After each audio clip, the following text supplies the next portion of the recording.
American Psycho is a 2000 satirical slasher film directed by Mary Harron, based off the novel of the same name. Patrick Bateman is an ultra-wealthy yuppie working for a New York bank. He is also a serial killer on the side. He keeps his dark side hidden, but a detective tries to unearth his murders. The film stars Christian Bale, Willem Dafoe, Jared Leto, and Chloe Sevigny.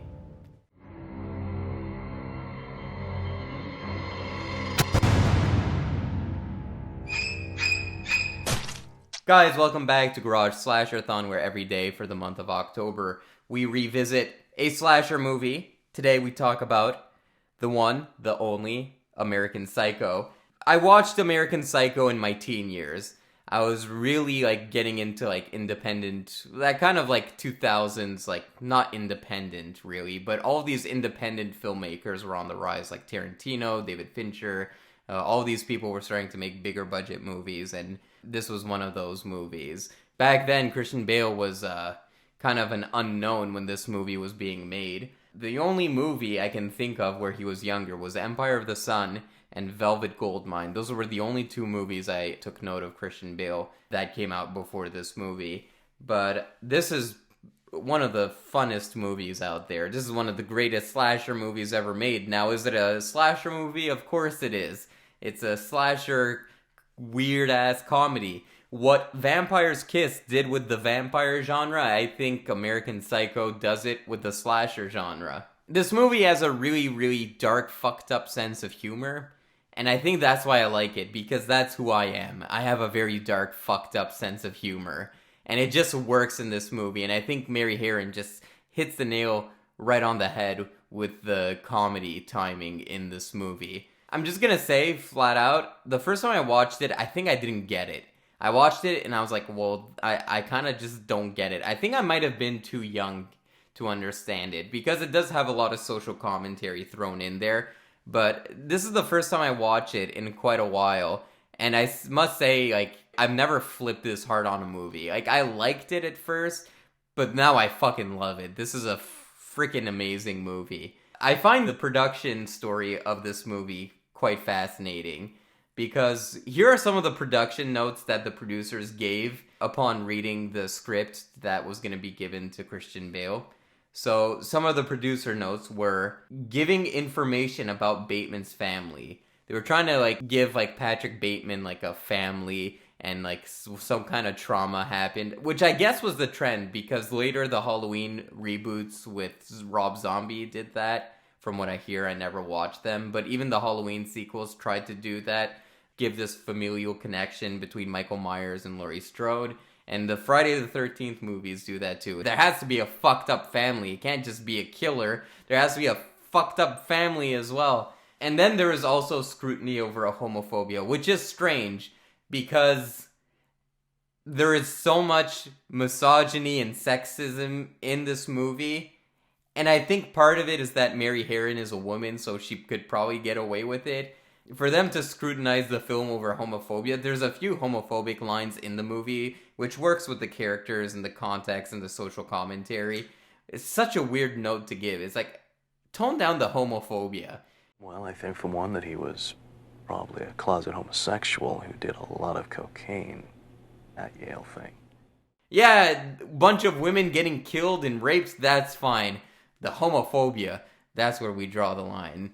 And the problems with the production studio, obviously they didn't stop at that. Apparently even into the marketing of the film, Christian Bale was very unimpressed, because they tried to do this viral marketing kind of thing where you can email an email address and they'll pretend that it's Patrick Bateman replying to you. Some goofy ass shit like that, which kind of doesn't fit really with the tone of American Psycho. So I can understand where Christian Bale was coming from. The movie says a lot about the current world that we still live in. I feel like that viral marketing, it works for a movie like Deadpool. It doesn't really work for American Psycho.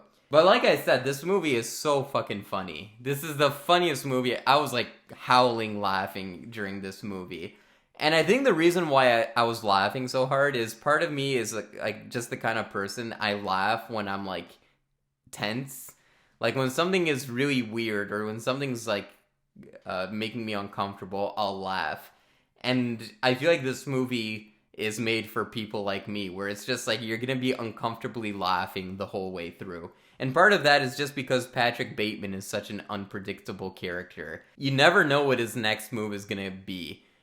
And every time he does subvert your expectations with something, it's like, yeah, that makes sense. The character would do that. I just haven't thought of it.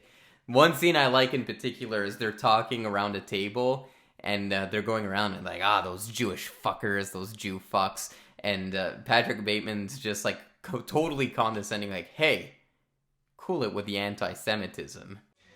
Cool it with the anti-Semitic remarks. Oh, I forgot. Bateman's dating someone from the ACLU. I love that line so much. And another scene I like is just before the infamous business card scene, someone touches Patrick Bateman's suit. You're like, wow, that's a good suit. And then he just says, your compliment was sufficient. Your compliment was sufficient, Lewis. It's just everything he does. Like, Christian Bale's delivery in this movie is so perfect. The perfect line in this movie, my favorite line of this movie, is one that actually goes unnoticed. It's part of the narration that goes on in this movie, and it's right at the beginning of the movie, and we're just getting a day in the life of Patrick Bateman, and there's a part where he's getting annoyed with his girlfriend, and just situation in general. He enters the restaurant, and the narration is like, by the time we arrive at the restaurant, I'm almost in tears. And he says it so, like, unemotionally, just completely emotionally void. It tells you so much about the character. I'm on the verge of tears by the time we arrive at a spas, since I'm positive we won't have a decent table. It's like this character is obviously non-emotional, hence why he's a serial killer. And the fact that being late to a restaurant or not getting the restaurant you want is the thing that makes you on the verge of tears. It's like, that's how materialistic this character is. It's just that line delivery adds so much to the character. That's what I like about this movie. It's really a performance piece. The writing is solid. The performances are really solid. It's like the perfect movie for actors to chew on. Sabrina, don't just look at it, eat it! That's another great line. I like that line as well because it really comes out of nowhere. Sabrina, don't just stare at it, eat it. Anyway, one of the reasons why it's hard to talk about American Psycho is just because the internet, like, kind of ruined it. And I think that's what kept me away from watching American Psycho, is just, like, when a movie is way too much on Twitter, it kind of turns me off. But, like, throughout the years, I've kind of learned to tune that out of my head. I was able to watch a movie like Barbie being completely unbiased and not thinking of, like, all the cringy people on Twitter.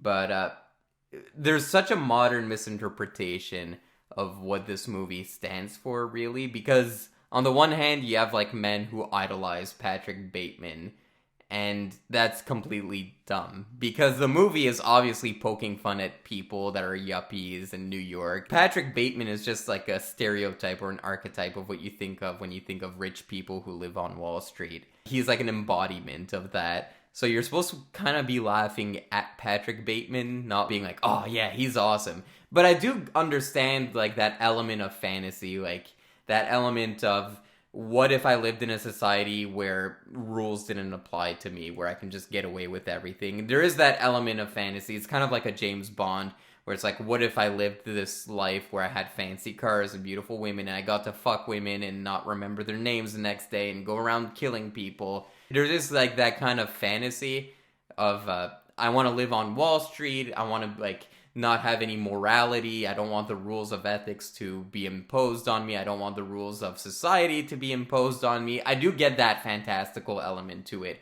There is, like, that kind of thing that draws you to enjoying American Psycho, just watching a man be himself completely unhinged, and he gets to be himself no matter how disgusting his true self is. And then, in response to men overly praising the character of Patrick Bateman, a lot of women try to rebuke that by saying it's a movie about toxic masculinity. And it is, in certain regards. These are absolutely toxic men, but I don't think that's kind of what the director was trying to say with the movie. It's more a movie about elitism. That's kind of where my brain goes. And because you're an elite, you get to say, like, anti-Semitic shit and homophobic shit and sexist shit. It's not really a movie about toxic masculinity. It just so happens to have toxic males as characters in the movie. So that's kind of the problem I have with the opposite side. And whenever people bring up the toxic masculinity thing in American Psycho, they'll always be like, it was directed by women.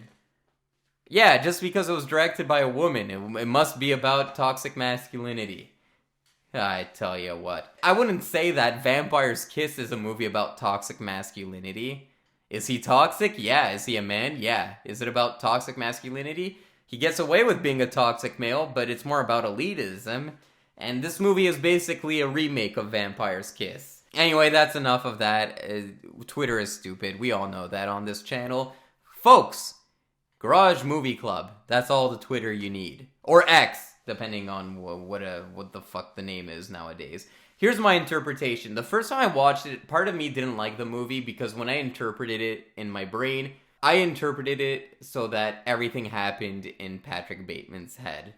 That's how I interpreted it. Oh my god, that's hard to say. That's how I interpret it.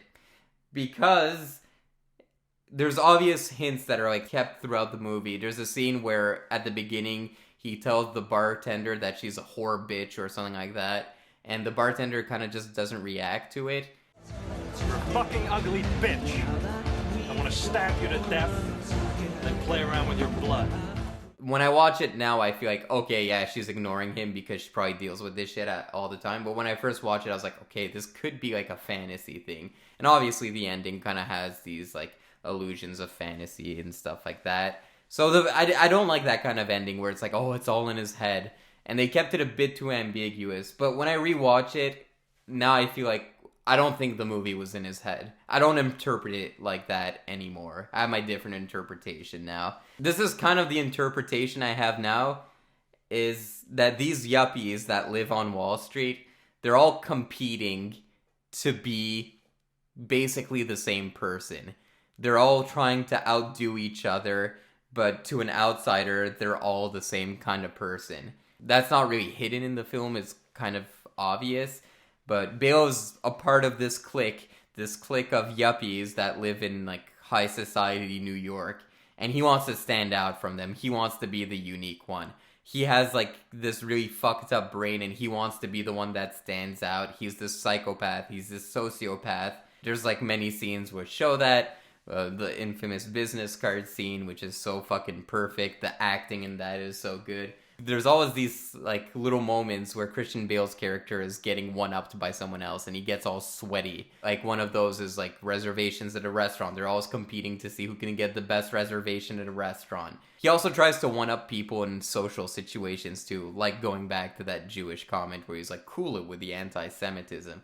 It's like he throws these remarks in an attempt to one-up everyone else. He wants to be the top dog, even if it means putting everyone else down. However, to everyone else that's not in that Wall Street big business circle in New York, they're basically the same identity. And it's kind of obvious because all the characters in this movie are like very stereotypical yuppies. They're all sexist. They're all rude. They're all hypocrites. My favorite hypocritical scene is when Christian Bale's Patrick Bateman is talking about materialism in the youth. Gives a whole monologue on that. We have to promote general social concern. Unless materialism in young people. It really reminds me of nowadays, like that elitism you get in Hollywood, where people are talking down to you while living in mansions. And also there's like this kind of disconnect between the upper class and the lower class, because Christian Bale's character doesn't seem to get the names right of the people in the lower class. Whenever he picks up a prostitute, he's like, okay, I'm just going to call you Christy. I'm just going to call you Sabrina. And there's that going the other way around, where people that are outside that Wall Street big business bubble, they always call someone else Patrick Bateman, or they'll call Patrick Bateman the wrong name. They'll call him Paul Allen by accident. And I think that's like a clever way to show the disconnect between the two sides. The director even does this clever thing where she wants the viewer to kind of view all these people as the same kind of people. She wants us to view the yuppies as being all the same kind of person. Because that business card scene, the reason why it's so funny is because to a viewer, there's so little difference between each business card. They all look the same to the average viewer. So the fact that you're seeing these big corporate yuppies fucking duking it out over business cards, that kind of adds to it too. And the ending is a very interesting ending, a really cool way to end the movie on, in my opinion. So the whole movie, like I said, is Christian Bale trying to stand out from his group of yuppies, while meanwhile everyone views him as a part of that group. And the ending is kind of like a bittersweet ending for Patrick Bateman, because he does get away with all the murders.